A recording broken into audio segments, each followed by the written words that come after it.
Bazala, bango tout, le long tali bango là, vous avez image d'abord là, you arena, ne ba kenda, tout ça bango nyonso, ne ba ça ba vidéo, tout le monde est bango.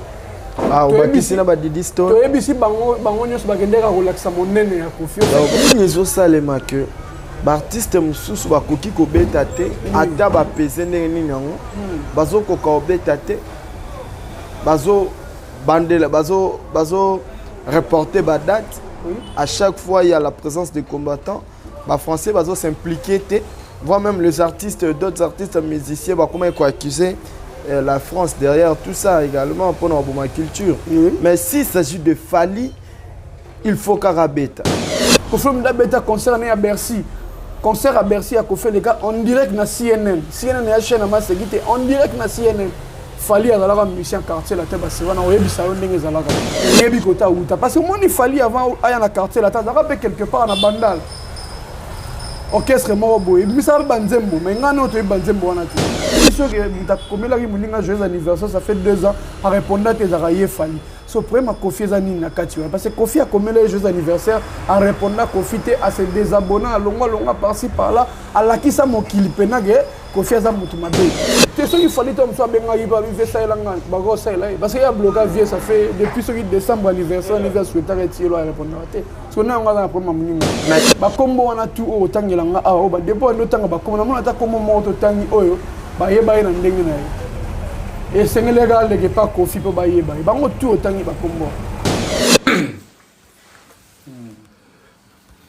vela nga yondela Doka na kibomwana. Mais ce qu'on doki na kimukolo pour récupérer comme un problème. Comment muta créé yo zotie kombo na yo. Eza muté ma bese lo. On va traiter boubou voleur à quoi poursuivre yo à refaire. Na lobité ka voleur bika za ngra. Ala voleur ka za. Pone bi maté ko za ngra. Pa tout ba ye pour maman tout ba ya na banda ko ba bi boubou yondela. Li kondi protège azali vraiment en tout cas muto yo Kofi Olomide a créé. Kofi Olomide a créé. La notoriété qu'il a aujourd'hui, c'est Kofi Olomide qui a fait de lui ce qu'il est aujourd'hui. Et aujourd'hui, tu veux nous dire que ce n'est pas Fally qui fait ça, et ça, Maligance, il y a Babouboul, il y a Isebola. C'est sûr que c'est la haute. Côté de la semblant que Balingi Ming, le monde a s'affiché à Fally. Qui s'assemble, se ressemble. Voilà. On va mettre à Congo. Nous venons de Tigui de Jayo Faye, on a poté comme analyste. Voilà, en passant, lui n'a même pas de leçon, il n'est pas musicien. Avec un masseur, va mettre. Tout le monde a une campagne, c'est pas possible. Bon, mettre, il faut mettre à Babylone, maman musique. Finalement, moi j'ai l'impression que quand vous passez à la télé, vous donnez l'impression d'être intellectuel, mais quand vous ne savez pas comment nuancer, comment jouer dans le montant, c'est très difficile. Un musicien local, c'est qui? C'est qui un musicien local et c'est qui un musicien international? Moi, les garçons, moi 500 ya lobby. Ma pèse moi 200. Oui, oui. Et puis, il y a une politique. Il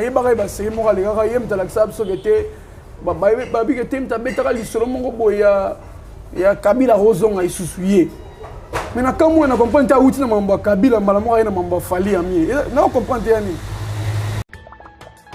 Salut, c'est bel et bien l'artiste et comédien Jean Moulaï. J'habite à Paris et pour moi, Senwave va changer complètement la donne. Moi et ma famille habitons en France et souvent nous envoyons de l'argent en RDC, République démocratique du Congo. Avec Senwave, on peut envoyer au minimum 1 €. Ce qui me permet d'envoyer souvent des petites sommes à mes proches. Et c'est super facile, je peux l'envoyer à la maison avec mon portable et sans frais. Alors, dès aujourd'hui, téléchargez l'application Senwave et découvrez les transferts d'argent simples et sans frais.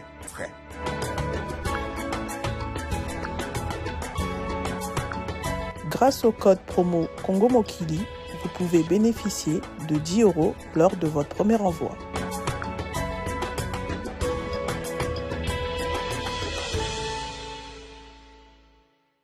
Mesdames et messieurs, merci de suivre Congo Mokili Télévision. Un grand merci na banderonyo surtout balengaka émission na nos buzz ndoulé. Vous êtes de partout disséminés à travers les continents. Je vous dis un grand merci parce que boutique à la bisoté, parce que vous allez toujours voilà. Lorsque tu vas apparaître devant vos petits écrans, devant vos téléphones, les réseaux sociaux, messieurs, mes très chers internautes, Bolingara émission on dit premier votre humble serviteur. Alors, ça fait débat, vous le savez très bien, sur les réseaux sociaux, sur les télés, les Ozonga. Arena de Fally Ipupa, l'artiste musicien de notre pays, une fierté comme ça de l'Afrique en général, et un ancien artiste musicien du quartier latin Koffi Olomide. Et voilà, aujourd'hui Fally Ipupa fait l'honneur, mais après Bamarambozo les cas sur Fally Ipupa, Bamarambozo les cas pour Koffi Olomide, Marambozo les cas à travers la polémique de gauche à droite. Koffi Olomide, qu'est-ce qui ne va pas avec Fally Ipupa? Koffi Olomide traite Fally Ipupa de créature, et puis Yemoro Koffi Olomide as un créateur et bande konanga Mamboze Bele. Fally Ipupa autobet un concert na You Arena, on n'a pas vu une vidéo de Koffi Olomide féliciter Fally Ipupa pour le déroulement, le bon déroulement ou la réussite de l'événement. Koffi Olomide a aussi ça belé côté automoni ba bouboule ba belé va se réunir, et certaines langues disent que bazar contre Koffi Olomide. Aujourd'hui, je suis venu chercher quelqu'un au hasard très proche na Koffi Olomide. Ba petit ya Koffi Olomide, vous le savez, kala bande ko batala nga moi trop, la vie que la bande rejoindre moi trop, bon après ba responsabilité et que zongi des Alakaka, mais aujourd'hui il nous fait l'honneur. Il y a Ozalanaye, il s'appelle Josué la légende. Salut Josué. Oui, bonjour Nondi, bonjour, Boni. Ça va Josué? Oui, ça va bien. Ça fait belle rête. Oui, ça va. Dieu fait grâce, on est là. Ça fait un peu longtemps. C'est un bois que ça a été, je belé. Un bois que ça a été, je frère, je belé trop. Au tiki de la musique. Tout tika point. Nga sala rappel musique, tu mena rôle de la musique. OK. Mena sala musique. Boutique Laurent Sokoko charge. Laurent Sokoko, boss, on a prêt, charge Ali. Il y a Koffi Olomide. Il y a grand frère Nabino. Il n'y a pas les gars pour Koffi à grand frère. Il y a on a vu boutique les charges. Il y a les gars parce que Koffi à grand frère. Équilibre ça y est en bino bolé kay pas olé kabino boutique les charges. Les gars tu dois les charges. Il y a plus sur ça parce qu'il y a une charge tous à D'accord. Alors, Josué la légende, Tobandambala Moko, oui. Le 25 décembre, ils ont acquis concert, il a fallu pour passer tout le samedi passé. Une réussite totale, mais impressionne à nos quartiers latins. Ils ont par rapport à cet événement. Oui, ça va, c'est bien. C'est bien, c'est une bonne chose. C'est une bonne chose. Il faut, en tout cas, c'est bien. Félicitations à l'artiste. Ça va. Honneur et quartier latin. Oui, surtout ça, surtout.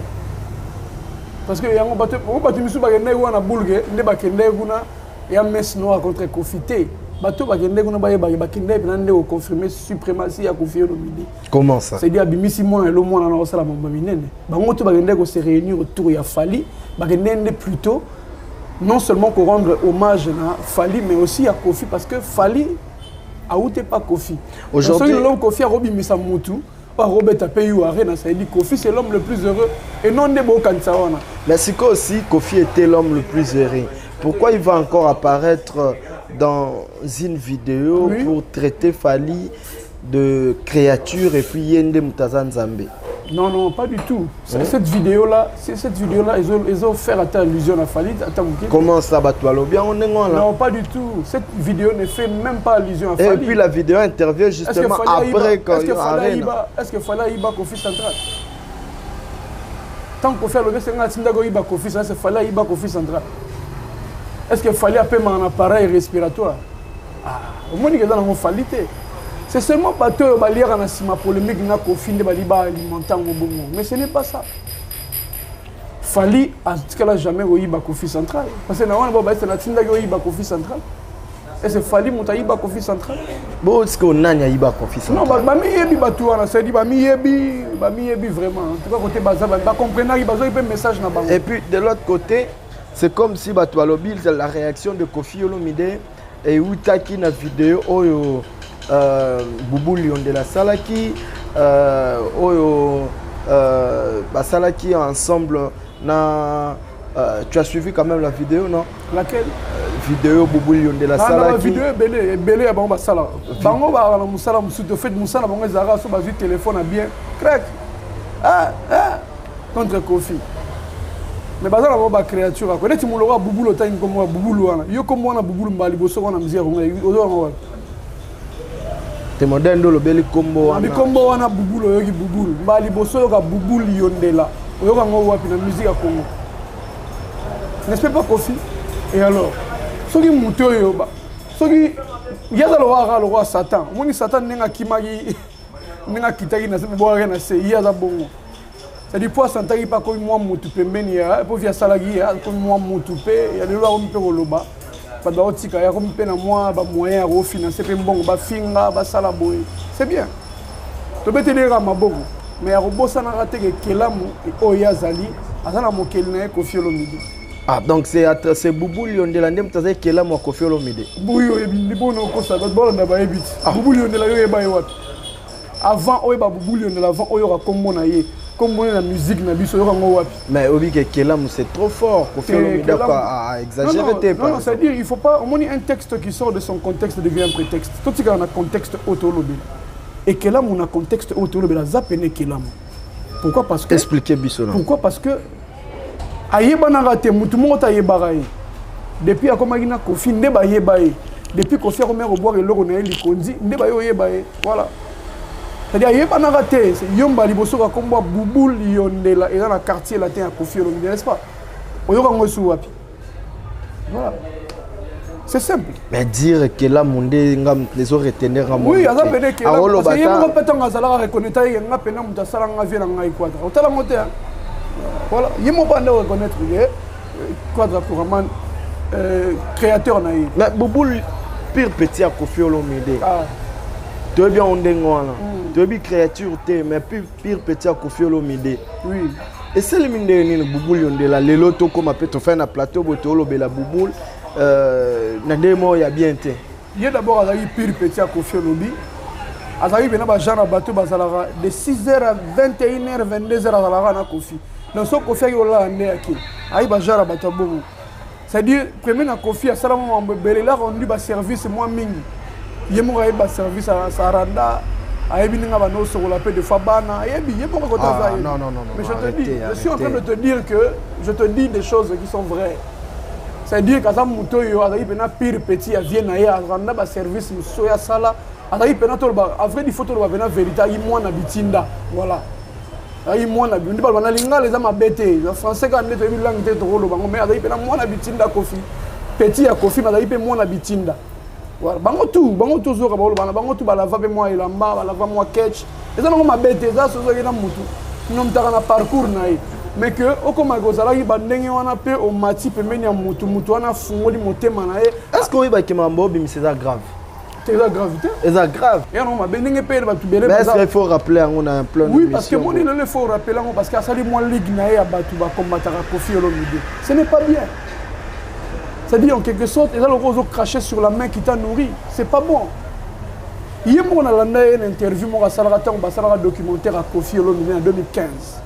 Boubou Liondela en 2015. À ça, l'interview, moi, parti dans mon caloba. Ils ont fustigé aux danseuses à l'époque. Mais le lieu est mon danseuse.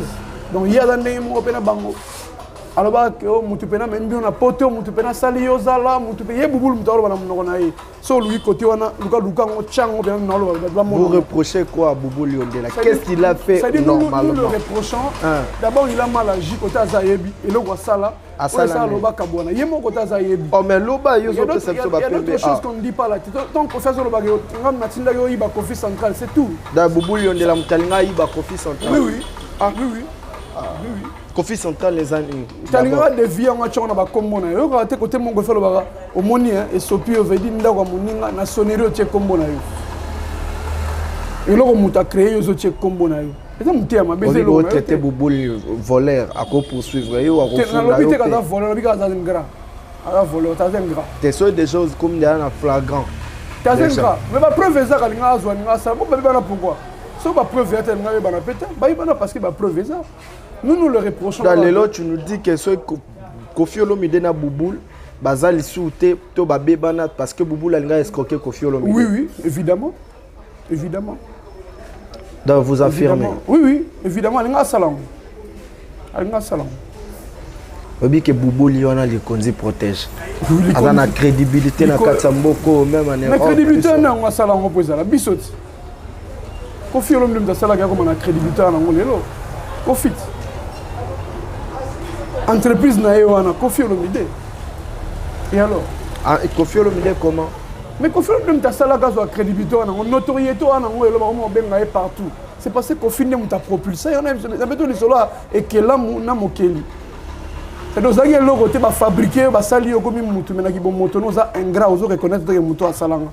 Ça date mutu na sali yo mabe en quelque sorte et alors papa nanga alinga zoto musu mwasi nanga mo na beto ni solo mo papa nanga père nanga OK alinga zoto musu mwasi c'est exemple alinga zo mwasi nanga mais ngano banateka na nobeta tangwa partout papa lingo zo mwasi nanga te c'est dit par reconnaissance c'est mon père c'est lui qui a fait en sorte na mokila boko lingati na ko mukolo na roloba te faut mena bouak sango na beta ngo kara c'est dit ngelo basuna kenango musika ngo ba peu importe le problème on peut toujours faire en tout cas tout long la musse kende tout le belangoti pour ne bimate ko zanga pas tout baye pour maman tout baye na banda ko baby Bouboul yondela di Konzi protège azali vraiment en tout cas moto yo Kofi Olomide a créé Kofi Olomide a créé la notoriété qu'il a aujourd'hui c'est Kofi Olomide qui a fait de lui ce qu'il est aujourd'hui c'est quoi Isebo la scène na katsa pourquoi il a mérité les insultes chez Kofi Olomide? Tu sais pas ces gens-là, ce qu'ils sont en train de faire dans Sima. Bah, tout le monde les gars au fin là. Bah, stratégie tout le monde ils battent baleki. Maman si à Salaboé, Abimana Missé Moroboé, Songolo Pakala, toutes ces stratégies-là, c'est eux. C'est eux qui sont. Ah, c'est plus fallu pour c'est pas fallu pour. Je te dis que tout. Mais quand on embête ma solo, il y a un athée. Yo, mais on a bib stratégie ou on a. Kasi on a bib. Même noir bolobaka. Ah ok. Pardon. Dans les réseaux sociaux et bah il salama que c'est Fally qui envoie les analystes insulter Kofi Olomide et puis d'autres artistes. Et aujourd'hui tu veux nous dire que c'est pas Fally qui fait ça. Et ça maligance il y a Bouboul na ba Isebo là. Mais monsieur que basala wat.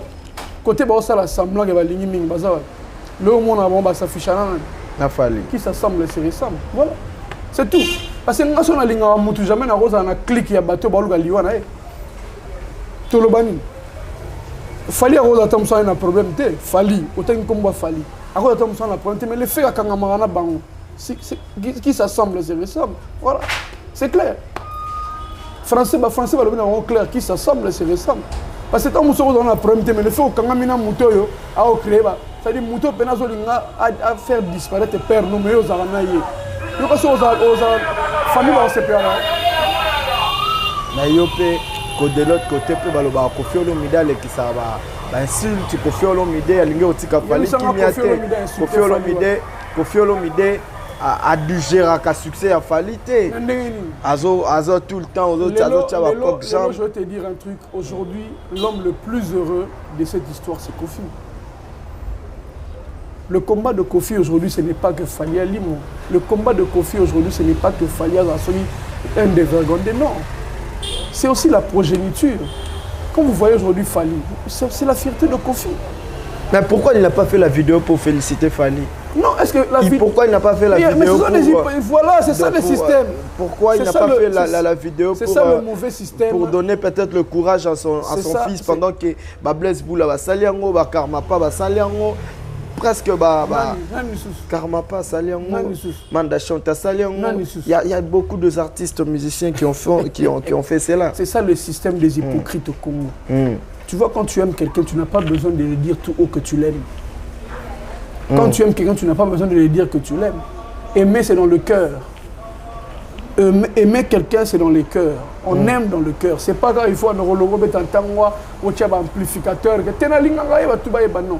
Et même quand même. Non, et même quand vidéo, qu'est-ce qu'il y a? Mais qu'est-ce qu'il y a? Mais quand même, on pouvait retrouver un Koffi Olomide, être fier de son fils. Il est fier, ça dit il n'a pas besoin. Mais on n'a pas vu ça, il même poster le concert de son fils. Il n'a pas besoin de faire tout ça. Ça dit qu'il y a un système à crédit au Bengaoté. Ah, arrêtez, aujourd'hui on ne peut pas parler de ça, on a les réseaux sociaux. Je te dis qu'il y a des gens qui t'aiment. Même s'ils n'appellent pas Fally, pourquoi il fait seulement poster? Je te dis que non. C'est son fils en fait. Non, ça dit c'est sa fierté. Ce système-là, il faut que ça cesse. Ok. Il ne faut pas que les gens pensent que c'est Olingaramutu, il faut ça les vidéos là que c'est Olingagi. Non. Quand tu as eu Arena, il y avait des gens qui ont fait des vidéos, mais tu as combattre, mais ça n'a pas de vidéo. Ce n'est pas la vidéo qui détermine l'amour d'un père. Déjà qui Kabosa là oisé quoi. Déjà qui Bossa là oisé quoi. Tout ça là gagné. Vous avez fait la vidéo pour Nabeta martyr mais Bolinga est Nabeta a réussi on a martyr. Mon vidéo même monsieur a mutu pas au senga basa là. Déjà ina on la muté maté. Na lobi vidéo monsieur Zarana bi makambo na télé vidéo monsieur a mutu monsieur sengi basa là. Ah fallait c'est la yeux moko mukolo. C'est ce qu'il fallait que tu aies un peu de ça. Parce qu'il y a un blocage, ça fait depuis ce décembre anniversaire, il y a un problème. Mais Del Piero, à Bloca peut vivre, mais vieux quand même, il a fait la vidéo pour demander. À Bloca vieux, il y a un peu. Ah, mais vieux, il m'a dit vidéo. Il ne faut pas dire de telles choses. Vieux, il m'a dit vidéo. Ça fait longtemps que je ne te parle pas, je n'ai pas le moyen de t'appeler. Sikoyo. Nous sommes tous bloqués, moi je suis là, donc je vais ton appel.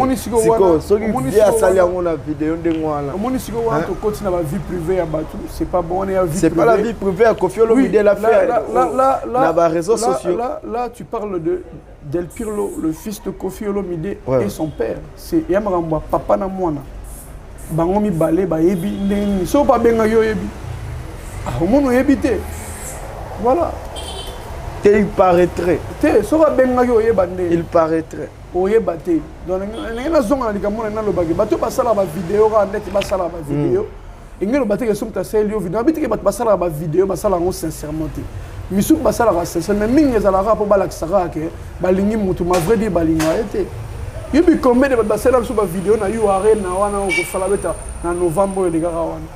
bah combattre les concerts même na poto musu pena na poto sali vidéo mais yeba ko pesa ba combattant là bon bébé ça ah voilà cela ne veut pas dire que sur ça une vidéo et ngelo ba galinga yego les gars nyo sauter. L'amour c'est dans le cœur. Il y a des gens quand ils aiment Alexa Ngote. Donc vous pensez que Koffi Olomide n'entre pas dans la vie privée des gens?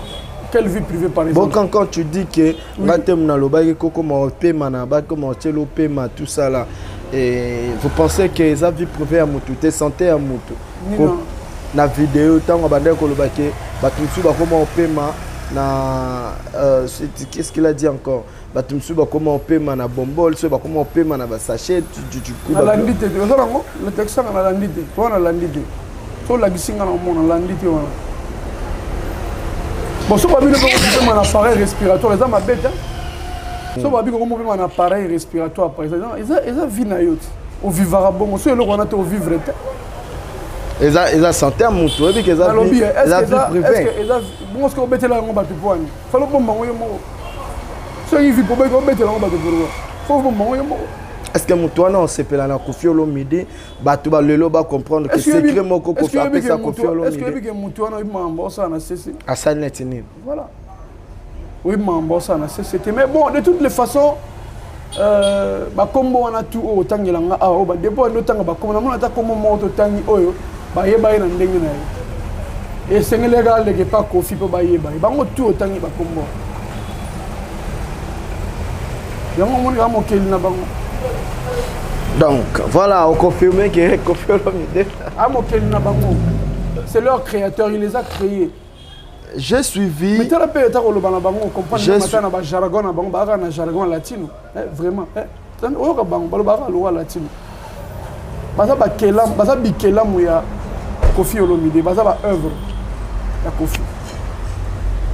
J'ai suivi Chouramboma. Oui. Dur que de reporter Fally plainte. Ce qui Koffi Olomide a Koffi Lelo. Il ne faut pas porter Fally, il ne faut pas plainte. Que Fally Moutaza derrière nous soit là. Derrière nous. Ah, derrière nous. parce que Kofi ne digère pas la réussite de Fali, surtout Fali à Kofi Alingasa, la Fali à Kopisango, bah rêve à Kofi Olomide ça va réalité Fali et ça là qui Kofi Adola la sous bien attention pamba pas du tout. Il est passé le népéga chona et là ma béton il va te dire bon les gars va te bon ça va chona ils veulent que bayo kabango il veut tirer aussi profit dans les cambo bayo ka payer à lobby et ça m'a bêté. Et ça bien. Alors, mais nous savons, nous connaissons la vérité. On connaît la vérité. Yenda yebite kota zalianga olo babongo nous c'est une vérité. Mais il n'y a pas un analyste à Otalara Makam, il y a un mutu.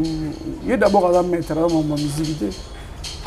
Abeta pour masola ba jidoka ba bundagi na ba nord Kivu ba ni abeta masola on ta komaka musique ya za misete. Ba benga ye maître bon côté. Abeta masola domaine na bango. Nena abeta kata masola domaine na bango ta komaka masola musique. C'est ça aussi le problème du Congo. Tout le monde veut mettre son nez là où à Kokate, là où à Yébité, à Lingara Loba, à spéculer. Pour ne pas que moi, aïe, moi, partenaire à moi, polémique, comme lui, qu'est-ce qu'il connaît dans mon Lobo? Il ne connaît rien. Mais il parle seulement Bayogae, c'est tout. So Kofi a Koufi, tout ça. Il y a quand même Kofi a Koufa. Lelo, Lelo, Lelo, Amiko Sate Kotaza. Amiko Sate. Aboula Ango Pete. Aboula Ango Pete. Il y a une assemblée pour la santé, il y a une assemblée pour la santé, que Zamba Pesa et Vimoula il la Kofi. Parce que Belé Bazolo va payer le bien, même les artistes, au moins Belé Bazolo va payer un âge à Kofi. Ils ont un problème. Pour Kofi a commencé à agent le monde a bien à Otambola, il fait ça, il a bien géré, il a su bien gérer sa carrière et sa vie. Il y a un moment voilà, en passant, lui n'a même pas de leçon il n'est pas musicien. Abeta Masola va mettre. Tout le monde a une campagne, c'est pas possible. Bon, mettre, il faut mettre à Babylone, il faut mettre à la musique, oui, bien voté. Tout le monde a dit ça. On avait un petit Kofi Olomide quoi. Parce que moi, je vais caricaturer sur Kofi, je vais confiter. Ou caricaturer sur Kofi. Vous avez Kofi, mais tu veux caricaturer. Il y a un peu de vie, il y a un peu de vie, il y a un peu de vie, car Kofi a Okufa. Va mettre à Congo. Nous venons de Tigui de Jayo faire une pote comme analyste. On dit peut-être dans ce masolo, mais si je pardon, dans ce masolo. Affaire combattant. Ils étaient tellement déterminés. Oui. Il a offert tomber concert. Oui. Mais ils n'ont pas réussi. Ça on va coquiter. Oui. Est-ce que c'est un pari gagné pour la musique congolaise? Nous ne sommes pas contents que les combattants empêchent les musiciens avec ta musique. Nous ne sommes pas contents. Ce n'est pas bien. Qu'est-ce que la musique a à voir avec Mambomba Lobawana? Yena nous, même à la TV, la monde a type moi la TV Loba Bokecho. Et Rosa Kombo le diwana. Yena nous n'enga zawana. Tout le monde a fait monsieur Moura télémarazo bina. Yemura simara micro et bien a fait Moura yem dans ce pays là. Et ça a l'autre. Nous nous sommes contre cette histoire de combattant. Un vrai combattant, ce n'est pas celui qui combat la culture de son pays. Yebisangaï, fallait Betagi samedi. Après que Betagi a fallu, Badati Yokufa na Est. Badati Yokufa na Est. Badba Okufara. Et c'est Bounaganda échanger Sika. Et ça, on m'a beau rabattre le Bana Bazarana. C'est-à-dire la musique n'a rien à voir avec ça. Il faut que ça cesse. Nous voulons que la culture va promouvoir. Après, il fallait que la musique est la guitare, ça dit que la musique. Oui, mais en Niger, c'est beaucoup de prendre en otage. Mais ça n'a pas empêché David Abeta. Ça n'a pas empêché Bernabo Abeta. Mais en moi, ils ont les galéons na Somalie, mais en moi, les qui na Guinée, Mali. C'est presque le terrorisme. Non. Mais pourquoi on va accepter que la musique n'est dans la base de ma bombe? C'est faux. Il faut bâtir la culture. La musique, on a dit que le Congo, c'est le monde des pour la musique la politique. De biloko mingi pe la musique. Parce que moi le Congo on lit moi pe menzembo na indépendance cha ti ele betaka tina poto. Eza musique. Eza musique. Bambo mena biso musique te parce que bon ba kanisa. Mambalo baka baza na raison. Oh balo baka wana ba na raison mais qu'est-ce que musique est ressent na mambo? Voilà. D'accord. Mais nous étions contre ça. Mais à part wana. Oui. Nini ezosalema ke baartiste mosusu bakoki kobeta te ata bapese ndenge nini yango bazokoka kobeta te bazobandela reporter badate. À chaque fois il y a la présence des combattants, bafrançais s'impliquer te, voire même les artistes, d'autres artistes musiciens comment accuser la France derrière tout ça également pour notre culture. Mais s'il s'agit de Fally, il faut Karabeta. Voilà ce qu'il faut tout différence ni les Fally na artiste musicien. Voilà ce qu'il faut tout dans français ba mo ba ebi ko to moni ba yemo lo lobi to mo na ngope mais ce que tu comprendre tes amis. Ce baza ko s'imposer pour un artiste songolo, va s'imposer pour un artiste ba na ba raison na bango. Est-ce que c'est parce qu'il a plus de connotation par rapport à artiste mususu? Non, pas du tout, pas du tout. Pas du tout. Bango ba yebi pourquoi? Oui, il respecte juste les normes pendant le désordre na bino. Te bango ba yebi pourquoi ba sala rabino, surtout yebité.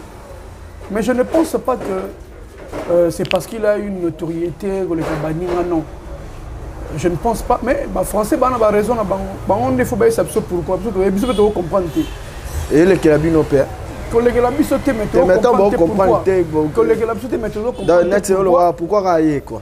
Pourquoi parce qu'il faut que il pèse 1000 fois ma bête. Ce qui a bête 1000 fois, aza rwandais, aza zimbabwéen, aza français, aza congolais. C'est un artiste congolais qui se produit à l'extérieur, c'est bien.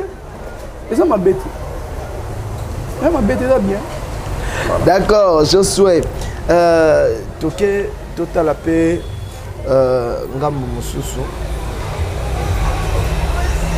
Aujourd'hui, tu peux dire quoi par rapport à cette nouvelle génération? Que penses-tu de cette nouvelle génération? Qui est le guide de la nouvelle génération? Autrefois, à l'époque, c'était Koffi Olomide, Papa Wemba.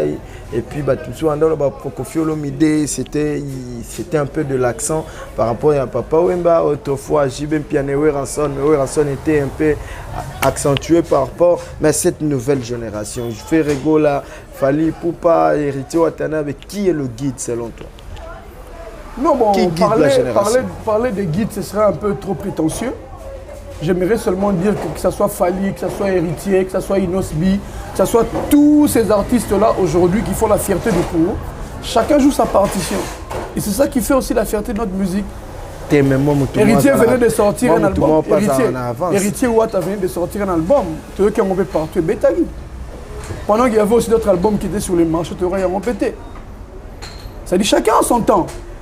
Ça dit, bah ça là, ça dit chacun joue sa partition. Ta partition et ils ont les gars bien.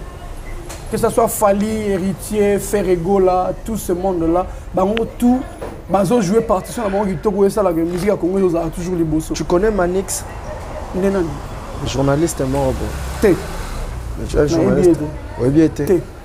Il a dit Fally pour passer Koffi Olomide en mieux.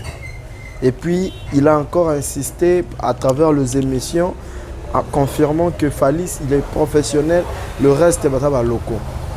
Non, c'est son avis. Il faut respecter, c'est son avis. Et ça, vie, tu dis comment on est Manix. Voilà, comme moi dans le lobby. Sur le lobby, il y a Zambongo. Et ça, vie, il faut respecter. Bah, il y a bien quand même. Il y a bien été. Au moins, on a quand même. Il y a bien été. Comment on a bien été. Bah, au moins, on a quand même une émission à l'Obac.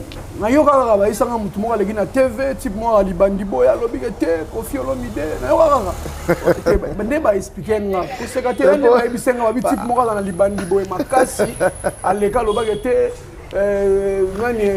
local, mais être local, c'est quoi? Finalement, moi j'ai l'impression que quand vous passez à la télé, vous donnez l'impression d'être intellectuel, mais quand vous ne savez pas comment nuancer, comment jouer dans le montant bozolo, c'est très difficile. Un musicien local, c'est qui? c'est qui un musicien local et c'est qui un musicien international. Tout chaise, tout chaise, tout chaise, tout chaise, tout chaise. Soit des blics en Brazza et comme une Kenya. International, ça signifie entre les nations. Quand on a Brazza, c'est comme international. Angola, c'est comme international. Je ne comprends pas la international. Oui, pour faire une émission na poto. À l'époque, quand on a eu à Bercy, il y a une émission na poto. Patunier impressionné les années de Yambi. Aux années 50, ça habite dans les 50 c'était pour Yambinga. Vous comprenez? Dans les 50 c'était pour Yambinga, mais dans les 50 pour Komipe Yamba. Parce que bando yamba ba musicien congolais ka na passe na ba chaîne mindele. Na passe. Ba tuto ba legalo ba chaîne ba il y a eu des gens qui ont milité pour ça. Entre autres ba Kofi Olomide. Na ba TF1. Kofi Olomide beta concert à Bercy. Concert à Bercy a fait les gars en direct na CNN. CNN a chaîne ma seguité en direct na CNN. Fali à la musicien quartier la tête ba se wana oyebi sa ndenge zalaka. Elle l'ambiance en saranaté. CNN Fali Poupa. Azalaga. Et nous avons battu que. Parce que tu as confié dans la TF1, la CNN, il y a international. TF1, CNN, il y a local. Parce que être Kofi Olomide en mieux. Non, c'est n'importe quoi. Ça veut dire que les garçons, on a payé moi 500 à lobby. Je vais payer moi 200. Oui, oui. Je vais pas. Et puis, il y a des politiques. Il y a des politiques. Il y a des politiques. Il y a Kabila Rozon à Issoussouye. Mais quand on comprend que Kabila Fali on comprend quelle cacophonie. Fali, Kofi, Kabila, Tshisekedi. Non, non, non. Et après, quand on pose un cadre, il y a l'État, mais aux quand même pour défendre ma musique. Il y a Atika, non, qu'on ne regarde pas le bar n'importe comment. On va le BCP, ça n'a pas battu. Comment tu ne pas le bar, on va se faire en arrêter. Comment tu après ça, à Kenda, après ça. Allez, à le même discours. Parce que pour nous, quand sera le roi, sur le lobby et Kofi local, pour nous, il le roi va se faire dans le banda. C'est la vérité. Tu as respecté à vie. Mais tu as accepté, tu as vie. Pour na yeso amoni ko faza local toko kangena toko tchena prison te pona ngo mais aye ba geza bilobe là parce que dans la TV ba comprendre les gazo kosa azo kosa parce que mutali boso beta Bercy mutala ça ba africain tout Bercy za Kofi ko ça local encore c'est n'importe quoi. En tout cas c'est un garçon mon garçon il est bon en politique atika la politique musique en tout cas ici mbati. D'accord, nous allons chuter quand même. Nous allons chuter. Est-ce que tu peux espérer la réconciliation? Il y a Kofi Olomide na Fali Poupa. Oh, pas de problème. Parce que là, dès que tu as Kofi Olomide problème, il y a tout. Kofi Olomide a souhaité un bon anniversaire, ça fait 2 ans, il y a répondu à tes. Ce problème, il n'y a pas Kofi. Il n'y a pas tête, on me souvient de ça que l'on voit bien. Il y aurait une dette. Il y a évité, il y a pas comme les athées, c'est qu'il y a Kofi Olomide t'a souhaité un bon anniversaire, il a cela 2 ans à répondre à tes tilélo. Il y a peine à TVT par le bapon à Nîmes. Ma baisse que bandé pas nan. Nan une fois ça démarche. Démarche Nîmes. Il y a situation pour la réconciliation. Nous n'avons pas besoin de ça démarche. Nous n'avons pas besoin de tout ça. C'est-à-dire tout ça, c'est en train de freiner la musique. Nous avons besoin aujourd'hui que Mounamta Sa Moussa Nae, Nakwa Nae, c'est bon. C'est bien. On n'a pas besoin de tout ça, la réconciliation.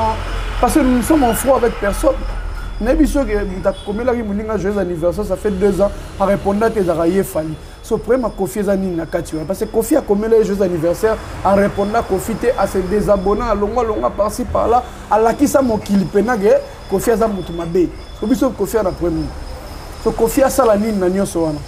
Kofi a Hollandais, petit nanga, petit nanga, moto. T'es quand même. Ceux qui ont reconnaître Mokeli n'a été allié. Mais chaque jour, on l'a lara, à la mougaga, à Ebi Tango à la mougaga. Sera l'ali na tango à la mougi. ayebi kota uta parce que moi il fallait avant aya na quartier la tata rappelle quelque part na bandal orchestre moko boye misal banzembo mais ngano to banzembo wana ti et ça c'est sans polémique avant fallait aya quartier la tata rappelle quelque part na bandal a ça rappelle ba chanson o yemoko ayebi so na kosi benga veri lutumba tunae ayebi ça ya sala banzembo mais yonanga to banzembo wana ti. Parce que quand c'est le roi de Kofi a commencé à faire de l'argent. Kofi a Simbila avant Ngana Yoto et Bafali. Kofi a bêti na salle, il y a danger. Kofi a sali succès. Kofi a tourné aux États-Unis avant Fali il peut pas quand on a musique. Oh Ngato Yoga Longana Yo. Donc Kofi le faisait déjà. Tant qu'il fallait aller dans le quartier latin, à côté de Benwana, Kofi ne m'a propulsé pour boyer parce que ça là quelque part na bandal mutumo a été. Mutumo pas bête rappel ici on est garçon moi dans la bandale comme on est Fali mutute et Sénégal aya na quartier la tempo baye mais ceux qui y a réagir bon ceux qui y a lelo na lobby te ka sala bon mais ceux qui na attitude na ya manifester dans ça mokili mba confiance à démon que confine mutama bege ya za mo centre tant pis pour lui je donne le sala pona été. Merci beaucoup. Merci beaucoup. Je souhaite les qui a confié au milieu. Danger. Un mot de la fin. Le mot de la fin, c'est que Babikela Moutou, grand-papa a fabriqué l'image. Bas à la calme, bas à la pressée, il y a Ouelissa.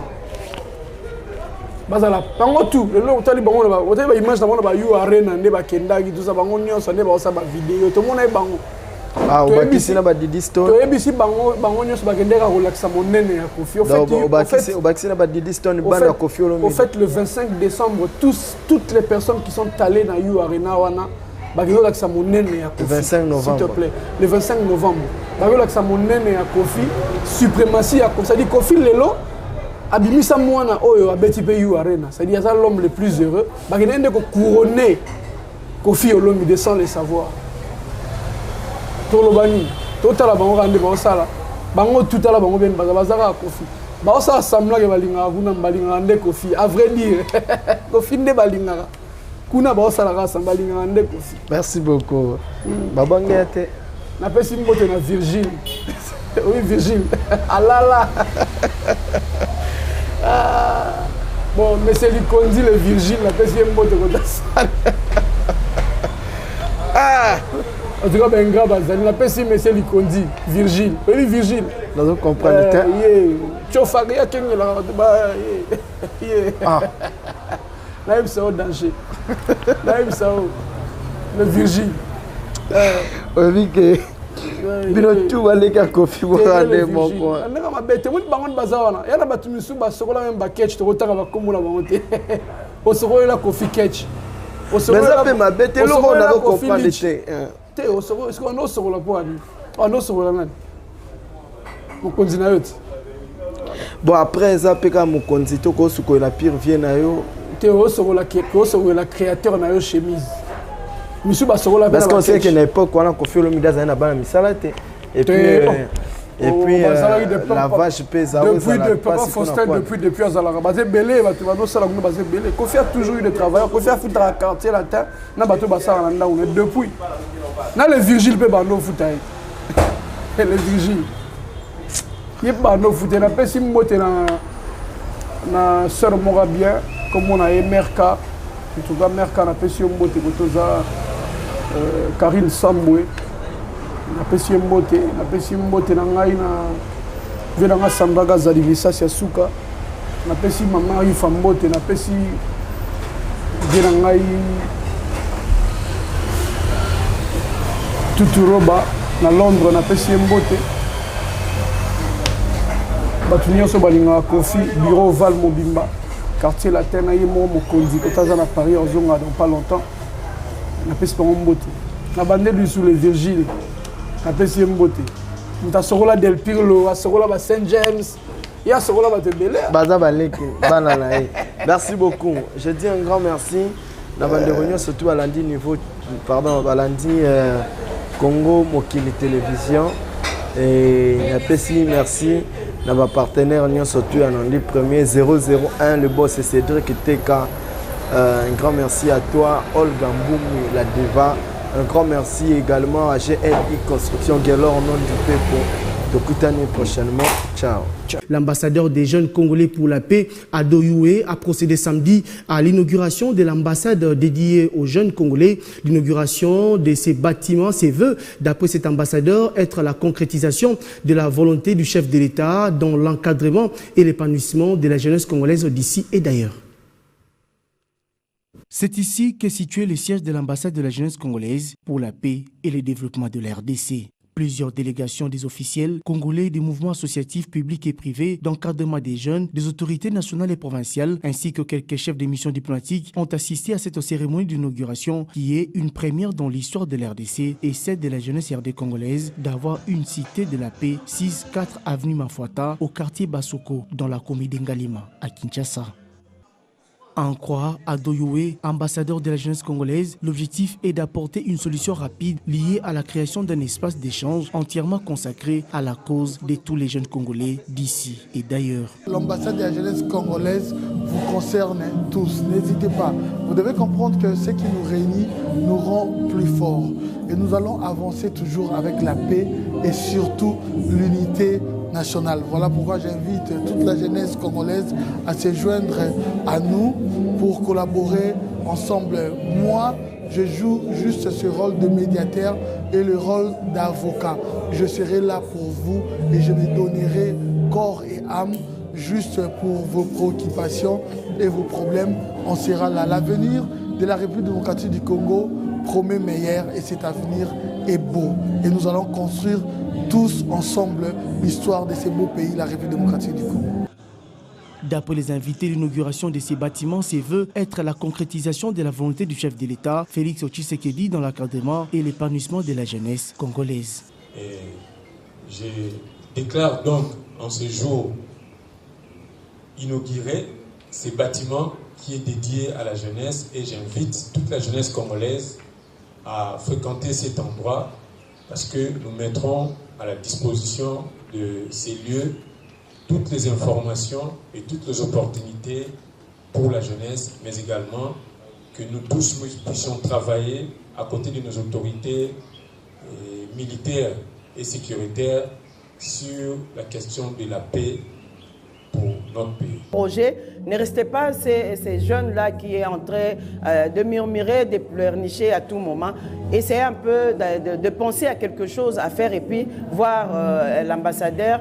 C'est l'ambassadeur qui vous fera la voix pour voir le ministre qui peut peut-être concrétiser votre projet. Mais c'est un plaisir, c'est une fierté aujourd'hui d'avoir ces très beaux cadres qui désormais pourra recevoir des doléances, recevoir quelques problèmes que nous avons nous jeunes. Donc je dirais coup de chapeau. Depuis sa nomination au rang d'ambassadeur de la jeunesse pour la paix en RDC, ce digne fils du pays se démène grâce à l'action coordonnée du ministère de la jeunesse à faire les lobbying et plaidoyer pour l'épanouissement de la jeunesse et son implication dans les processus de prise de décision dans les institutions étatiques.